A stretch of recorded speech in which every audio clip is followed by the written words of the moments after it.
My 3 tips for unsigned bands starting out in the industry and trying to get national airplay would be, the first one, to make sure that you're ready. I know everybody feels like they're ready and they feel like they're ready to go, but this is showing you in all of your glory and it's your one moment. So take a bit of time and think about whether you're ready for the people who are going to make their call and their judgment call on you, whether you are in a place for them to look at you. And that means, is your music ready? I know that sounds really basic. Everybody always thinks they've got the best music they've ever written, but you've got to figure out whether it's ready. Are your social pages ready?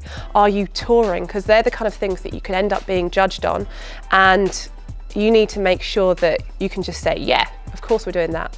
My second tip for getting national radio airplay is write a good song. I know that sounds so basic and so obvious, but you know those songs that you listen to and just instantly you can fall in love with, and you know when you've hit that moment.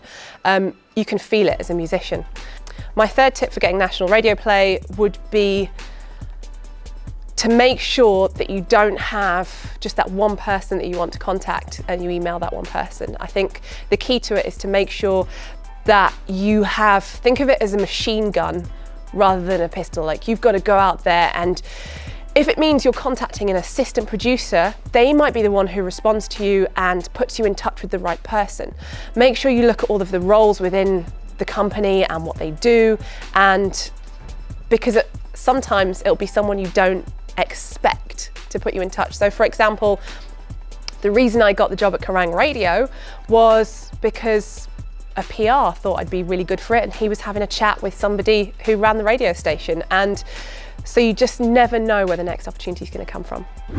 My top 3 tips to get played on the radio are: don't walk straight out of the recording studio and expect to get it on the radio.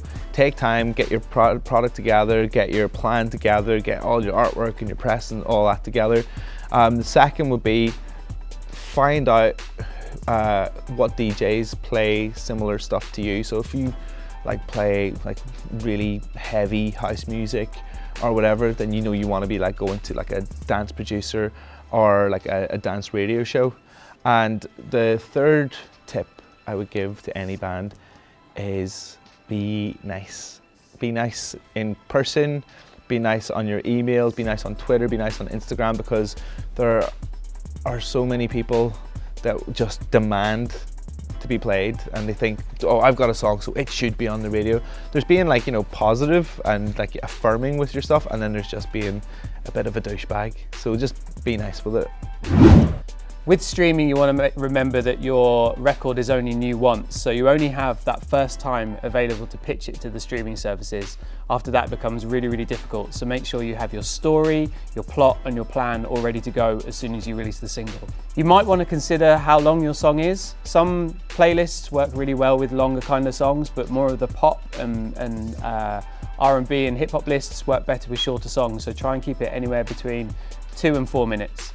Make sure that before your song is released that you're working with your distributor to make sure that your artist name, the song title, the album title, and the record label name on your release are all absolutely correct.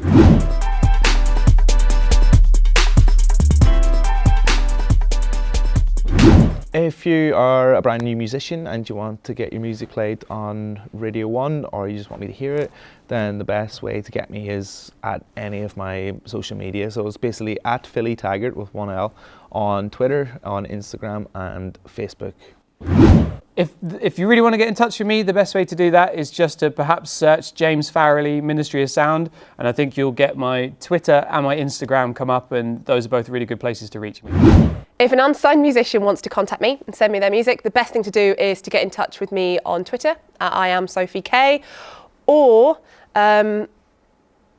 make sure you get in with the kind of people that I'll be talking to. So make sure you're also sending your demo to other people on Kerrang Radio. For example, Alex Baker, who does the Unsigned show, or make sure you're just getting in touch with blogs, because the world I'm in rock, is a very small world. We all talk to each other and we all want to know about bands before the other one. So if people are talking about a band, then I'm going to want to know who they are.